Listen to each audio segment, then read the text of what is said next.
The first time I noticed him, he was standing in the frozen aisle, staring at a bag of rice like it had personally betrayed him. His jacket was too thin for the season, the zipper broken, the sleeves shiny from years of use.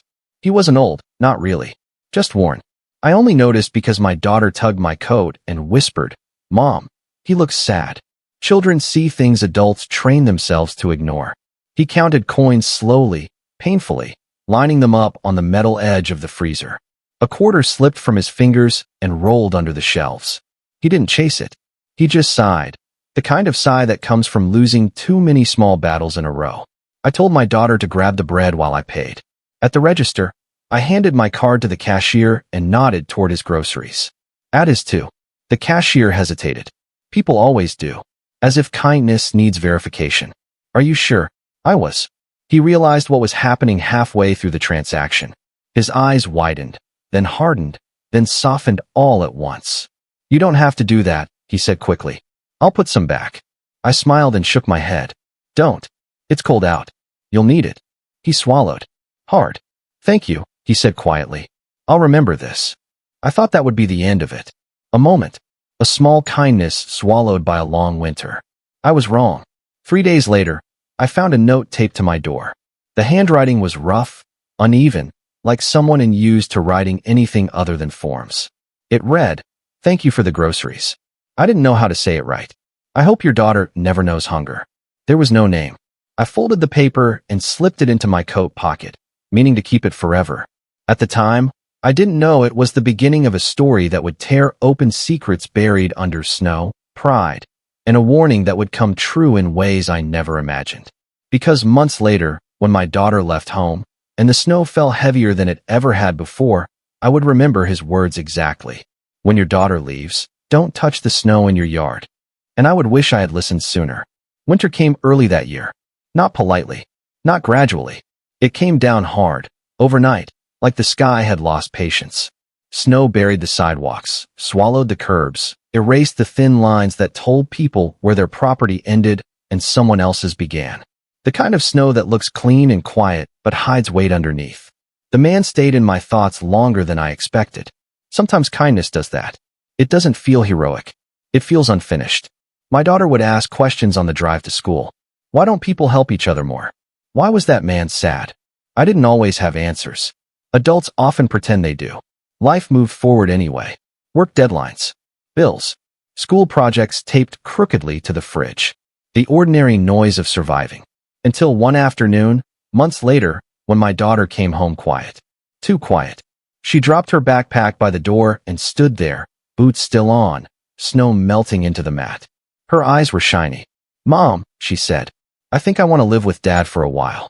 The words landed softly but cracked something deep. We had been divorced 3 years. Not dramatic. Just distant. Different cities. Different lives. "Why?" I asked gently.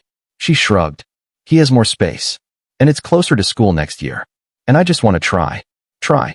Such a small word for something that rearranges your bones. That night, after she fell asleep, I sat alone at the kitchen table. The house felt larger already, like it was practicing for her absence. Outside, snow drifted quietly into the yard. Perfect. Untouched. That's when the note came back to me. The man's handwriting. The folded paper still tucked inside an old coat pocket. And the sentence that hadn't made sense before. "When your daughter leaves, don't touch the snow in your yard." I laughed under my breath. Grief makes you superstitious. What could snow possibly have to do with anything? The next morning, I shoveled anyway. I always did. Cleared the walkway, the driveway, the edge of the lawn where the city inspector liked to complain. Across the street, I noticed him. The man from the grocery store. I froze with the shovel midair. He stood near the old duplex, bundled up, watching me. Not staring. Observing. When our eyes met, recognition flashed across his face. Surprise. Then something heavier. He raised a hand in a small wave. I waved back, awkwardly. "You live here?" I called out. He nodded. "Basement unit. Been there a while." I stepped closer to the edge of the yard. I didn't realize. He glanced at the snow I'd already cleared, then back at me. His jaw tightened. "You shouldn't have done that yet," he said quietly. I laughed again. "It's just snow." He shook his head. "No, it's not. Not this time." I felt a flicker of irritation. People say strange things when life breaks them. Look, I said gently. I appreciate your concern, but I've been shoveling this yard for 10 years. He studied me for a long moment, then sighed. I tried to warn you. That's all I can do. He turned and walked back toward the duplex, leaving deep footprints behind him. Footprints that filled in slowly as snow kept falling. I finished shoveling with a knot in my stomach I couldn't explain. 2 days later, the letter arrived. Not from my daughter. Not from her father. From the city. Notice of property boundary violation. I read it 3 times before the words made sense. Someone had filed a complaint, claiming I had encroached on public easement land, claiming repeated violations, claiming damages. The fine was steep, the language cold. I looked out at the yard, at the cleared edges, at the perfect white line where I had touched snow that apparently was not mine. Across the street, the basement window light was on, and for the first time since the grocery store, I wondered who the man really was. I spent the rest of that evening pacing. The letter lay open on the kitchen counter like an accusation that wouldn't blink. Boundary violation. Encroachment. Repeated offenses. I had lived in that house for a decade. No warnings. No disputes. No issues. Until now. When my daughter came down for dinner, I folded the letter and slid it into a drawer. She was already halfway gone in her mind. Packing lists. New routines. A different life waiting to start. I wasn't going to poison her last week here with my fear. After she went to bed, I put on my coat and stepped outside. The cold slapped my cheeks awake. Across the street, the basement light was still on. I crossed carefully, boots crunching through fresh snow. The duplex loomed older up close, paint peeling, porch sagging. I knocked once. Then again. The door opened slowly. It was him. Up close, I could see the lines better now. Not just age. Loss. The kind that settles into your posture. You got the letter, he said. It wasn't a question. My stomach dropped. You knew? He stepped aside to let me in. The basement smelled like coffee and old paper. Stacks of folders lined one wall. Maps. Photos. Documents clipped and labeled. Sit, he said. I didn't. Why? I asked. Why warn me, and then let this happen? He leaned against the table, rubbing his hands together like he was warming them. Because warning doesn't stop momentum, he said. People do what they've always done until the ground shifts under them. I stared at the folders. What is all this? He hesitated, then sighed. Evidence. That word landed heavier than it should have. Evidence of what? Of how the city really works on this block. Of who gets protected. Of who gets buried. My pulse thudded in my ears. And where do I fit into that? He met my eyes. You don't. Not yet. That's the problem. I laughed, sharp and nervous. I paid for your groceries. That doesn't make me part of anything. It does, he said quietly. Because you were the first person in years who didn't look past me like I was snow. I felt heat rise to my face. That still doesn't explain why my property is suddenly a target. He picked up a map and spread it across the table. The neighborhood outlined in red ink. This block is scheduled for redevelopment. Quietly. They don't announce it until the pressure is applied. Fines. Complaints. Stress. People sell cheap just to make it stop. I followed the lines with my finger. My house sat right at the edge. And my yard. I whispered. The easement runs exactly where you shovel every winter, he said. They've been waiting for the right moment to document it. A life change. A distraction. Someone less likely to fight. My chest tightened. My daughter leaving. My attention split. You let me walk into it, I said. His jaw clenched. I warned you. You didn't listen. I couldn't do more without exposing myself. Exposing yourself to what? He looked at the folders again. Then at me. To people who don't like witnesses who stay. The basement heater rattled. Outside, snow brushed softly against the window. I suddenly understood something that made my skin prickle. You didn't just want to thank me for the groceries, I said slowly. You were testing me. He didn't deny it. I needed to know if you were someone who would notice when the snow moved, he said. Or someone who would just keep shoveling and disappear. I thought of my daughter's packed boxes. Of a house growing emptier by the day. And now? I asked. He handed me a folder. Now you decide if you want revenge. Or justice. Because they look similar at first.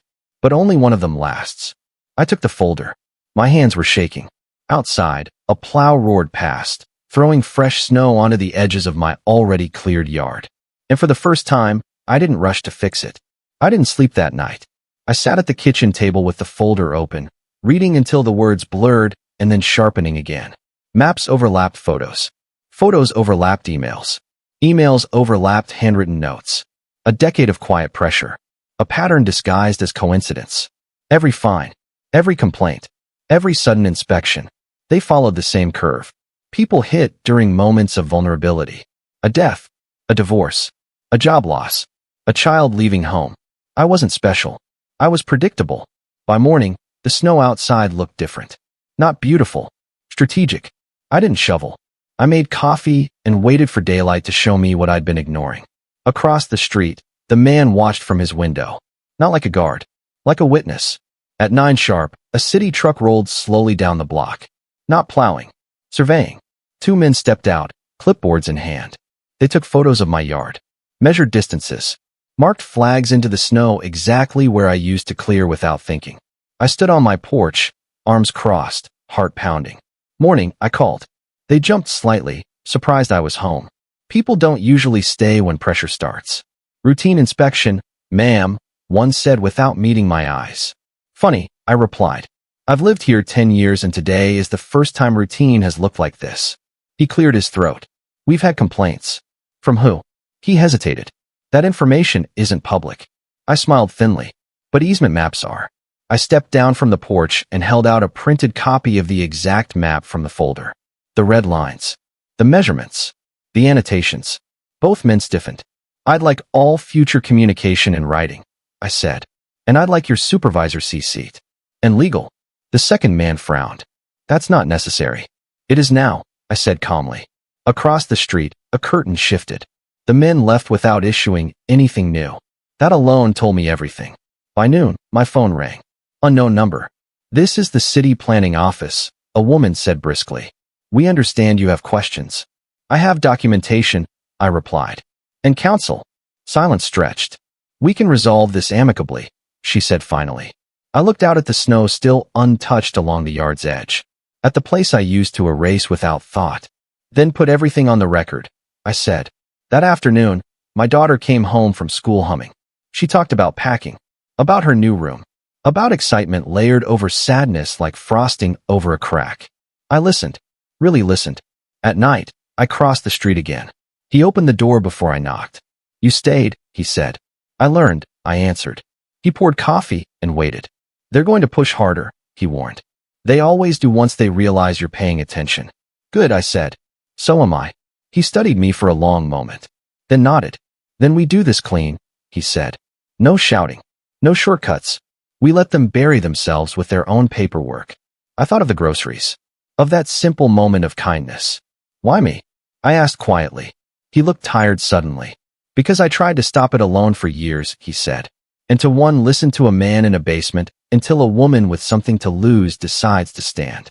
The snow kept falling outside. Layer after layer. This time, I let it stay exactly where it landed. The pressure came disguised as concern. Letters softened their language.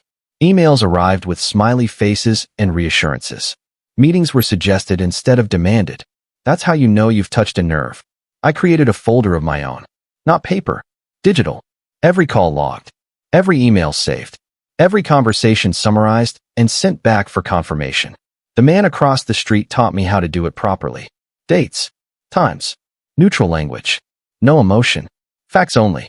They expect anger, he said one evening as we sat at his small table. Anger makes mistakes. We don't give them that.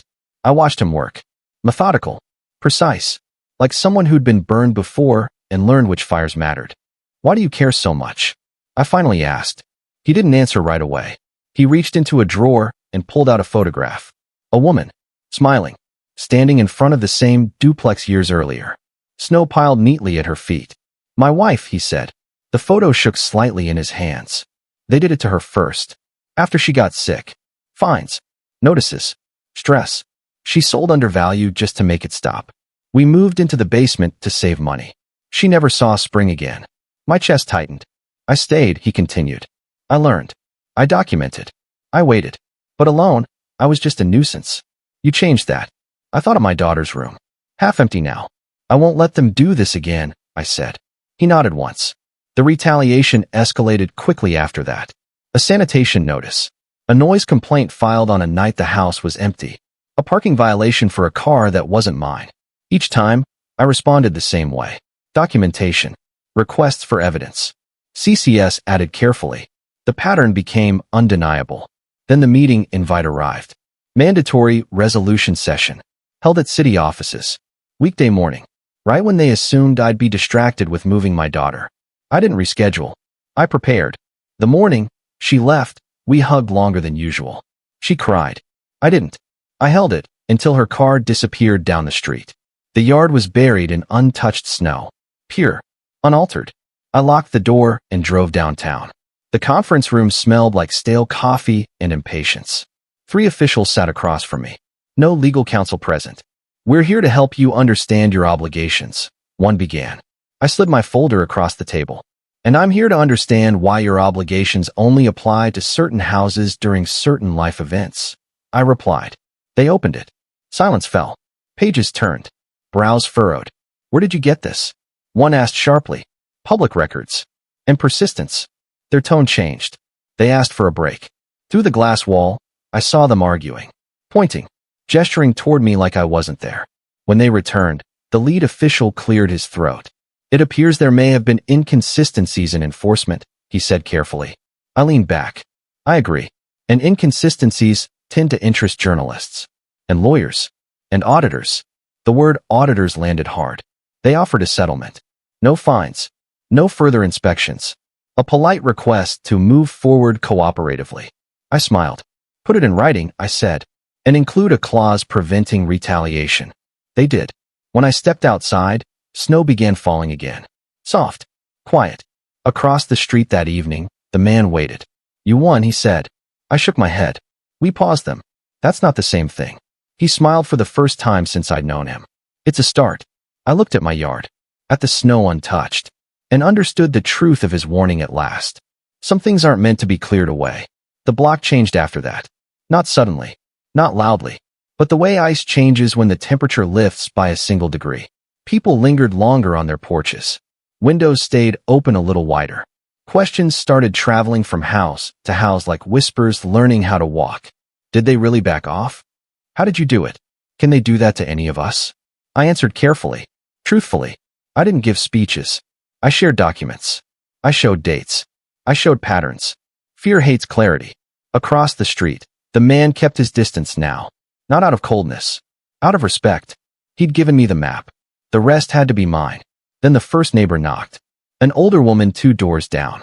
She held a letter with shaking hands. They say my fence is illegal, she whispered. It's been there 20 years. My husband built it before he died. I took the letter and felt the familiar tightening in my chest. Same language. Same tone. Same timing. Sit, I said gently. One by one, more came. A young couple. A widower. A renter who'd never complained about anything in his life. Different addresses. Same pressure. The man crossed the street that evening carrying a box. Inside were more folders. More years. More names. It's spreading faster now, he said quietly. They're trying to make examples before people organize. I looked at the box. Then at my kitchen table. Then at the chairs around it. Then we organize first, I said. We didn't call it a meeting. We called it coffee. No flyers. No social posts. Just open doors and shared heat on a cold night. We laid documents side by side. Compared dates. Compared language. Found the pattern hiding in plain sight. Someone cried. Someone swore. Someone laughed out of sheer relief at not being alone. They count on us being isolated, I said. Confused. Ashamed. Distracted. We don't have to be any of those things. We created a shared drive. A simple spreadsheet. Addresses. Notices. Timelines. Nothing emotional. Nothing dramatic. Just undeniable. 2 days later, the city sent another letter. Not to me. To the block. Community Compliance Review. They thought they were regaining control. What they actually did was admit the pattern. The man watched me read it from across the table. This is where people usually panic, he said. I folded the letter neatly. Not this time. We responded as a group. One voice. One record. One request. All future communication in writing. All inspections scheduled publicly. All enforcement criteria disclosed. Silence followed. Then something unexpected happened. A reporter called. She said someone had leaked anonymized data showing selective enforcement tied to redevelopment timelines. She asked if I'd comment. I looked out the window at the snow still resting exactly where it belonged. I won't comment, I said, but I will verify facts. That was enough. The article didn't name me. It didn't need to. It named patterns. It named policy failures. It named pressure. The city announced a pause on redevelopment enforcement pending review. Across the street, the man sat on his steps and let the snow fall onto his boots. My wife would have liked you, he said when I joined him. I swallowed. She taught you to pay attention. He nodded. That night, I finally stepped into the yard. Not to shovel, just to stand. The snow was deep, cold, untouched. And for the first time since my daughter left, the house didn't feel empty. Spring didn't arrive all at once. It never does after a winter like that. The snow thinned slowly. Edges softened. Paths revealed themselves where pressure had once tried to force shortcuts. The city sent notices again. Not demands. Updates. Carefully worded. Publicly posted. They invited community representatives. Plural. I didn't volunteer. The block chose me anyway. Sitting in that room again felt different. No glass wall this time. No whispered arguments. Just recorders on the table and eyes that knew they were being watched now. They talked about reform. About oversight. About learning opportunities. I talked about timelines. About grief.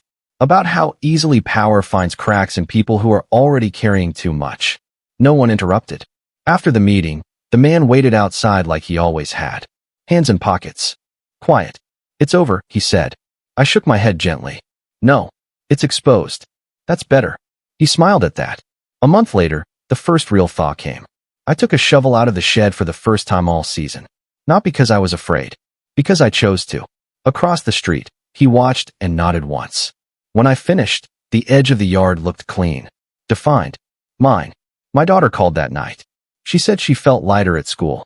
Like something heavy had been lifted without her knowing why. I think you did something important, she said. I looked out at the street. At neighbors talking instead of hiding. I learned something important, I replied. Kindness isn't small. It's how people recognize each other before systems decide who matters. The man whose groceries I paid never asked for thanks. He never needed it. He only wanted someone to listen when the snow fell and the warning finally made sense. Summer came slowly, creeping over the rooftops and melting the remnants of winter into puddles along the curbs.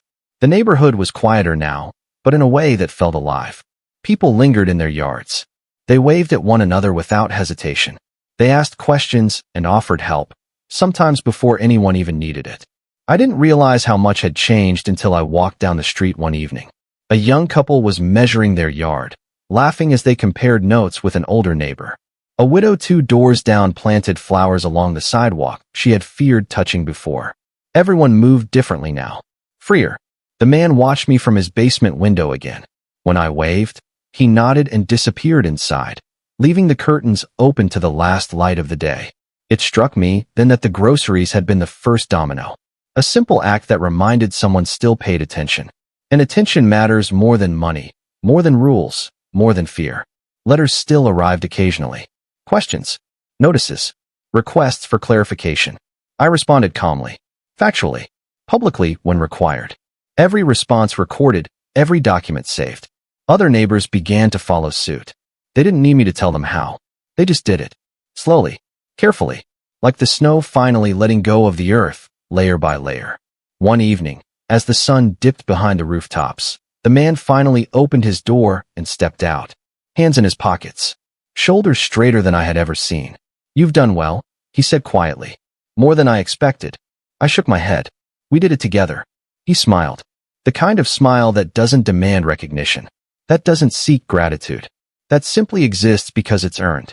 You taught me to notice, he said. And that's worth more than anything I could give you.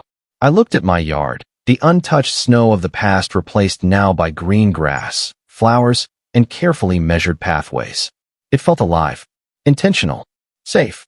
For the first time since my daughter had left, I felt the house wasn't empty. And I understood that sometimes revenge isn't fire. Sometimes revenge is patience. Attention. Documentation. Justice, slow but unstoppable. The groceries were just the beginning. The snow was the lesson. The people were the victory. And the man who had first shown me the importance of noticing? He disappeared back into his basement that night, leaving only the quiet knowledge that one simple act of kindness can ripple across a community, changing lives quietly, indelibly, forever. Months passed, and life settled into a rhythm I hadn't expected. The city stopped sending surprise notices. Inspections became routine and fair. Neighbors communicated more openly, sharing information and helping each other avoid unnecessary fines. The block had transformed quietly, like ice melting into a river, slow, inevitable, and unstoppable. One afternoon, I received a letter, not an official notice, not a complaint. It was handwritten. Thank you for noticing. We are safer because of you. Don't let the snow fool you. It remembers who cares. No signature. No address. I smiled and placed it on the fridge. My daughter called from her new home. Her voice was full of excitement and curiosity. She told me about her new friends, her new school, the little victories and small disasters of growing up. And I realized that the void her leaving had created was no longer a hole in my life. It had become space for growth, observation, and quiet vigilance. I went across the street one evening to check on the man. His basement light was on. He was at his table, sipping coffee, stacks of folders nearby. He looked up when I knocked. How's it going? I asked. As well as it can, he said. You've held them accountable without needing to fight. That's rare. Most people burn out before they finish the work. I nodded. You taught me how to see the patterns. How to stay calm while they try to panic you.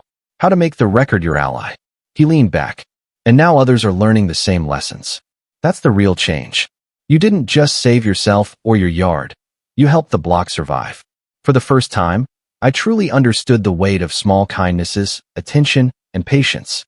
That night, I stood in my yard. Snow had returned briefly, soft and delicate. I let it rest where it fell. Untouched. Unclaimed. Because some lessons aren't meant to be erased. Some victories are quiet. And some people, the ones who notice, are the ones who change everything without anyone ever seeing them do it. The groceries, the warning, the snow, all connected. And for the first time, I felt like I had done something that would last longer than winter. I went back inside, the door closing gently behind me. And for the first time in months, the house didn't feel empty. It felt alive. It felt like hope. Years passed quietly after that. The man across the street moved eventually, taking his folders with him, leaving the basement light dark but the lessons behind. I never saw him again, but his presence lingered in subtle ways. How I observed patterns, documented details, and refused to be rushed into fear or anger. My daughter grew into her own rhythm of life. She returned occasionally, but her visits were different now, full of stories, laughter, and the small wisdom that comes from navigating a world that expects compromise. She noticed things I hadn't realized she could see. I taught her the value of attention, and she practiced it with grace. The block remained steady. Neighbors helped each other with minor disputes, kept each other informed, and no one waited silently anymore for injustice to strike alone. The pattern of selective pressure and intimidation had been broken. Small victories stacked into a legacy of vigilance. One snowy evening, I received a note slid under my door. Not a complaint, not a warning, not a request for groceries. You were right to notice. Some people never learn until someone shows them the map. Thank you. No name. No address. I folded it carefully and placed it in a drawer with the first note, the one I had carried for years. The one that began everything. I looked at the untouched snow outside my window and smiled. I realized then that revenge had never been about punishment. It had been about awareness, persistence, integrity. The groceries were just the beginning. The warning about the snow was just the start. The real victory was in noticing, in documenting, in standing firm when everyone expected me to move aside. I poured a cup of tea, sat by the window, and watched the neighborhood breathe quietly beneath the snow. And I understood finally that some acts of kindness echo far beyond what we imagine. Some people change the world without anyone seeing it. Some lessons last longer than the coldest winter. And that was enough. Because the house wasn't empty anymore. The snow wasn't threatening. And the future, though unpredictable, was finally steady. I closed my eyes and let the quiet settle, knowing the smallest choices had created something enduring, real, and unbreakable. Winter returned years later, softer this time, like a memory instead of a threat. I walked through the yard slowly, boots crunching lightly against the thin snow. Not out of fear, not out of obligation, out of respect. The block was quiet, alive in subtle ways. Neighbors waved. Children skated on cleared paths. Conversations flowed across fences without tension. I paused and looked across the street. The duplex where the man once lived stood silent. The curtains were closed. No footprints in the snow. Yet his presence lingered in every careful note, every folder, every map he had shared. I realized the groceries, the warning, the snow, they were never about him. They were about me. About learning to notice. About learning to act. About refusing to let injustice slide quietly. My daughter called from her new home. She told me about her life, her small victories, her growth. And I felt something I hadn't felt in years, peace. A calm understanding that the choices I made, the patience I practiced, and the attention I paid had shaped more than just a yard or a house. They had shaped a community, a family, and a legacy. I went inside, the snow settling gently on the ground outside. I didn't shovel it. I didn't need to. Some things are meant to remain untouched. I folded the oldest note carefully and placed it beside the newest one. A quiet reminder of the journey, how one act of kindness, one moment of noticing, can ripple outward in ways we cannot imagine.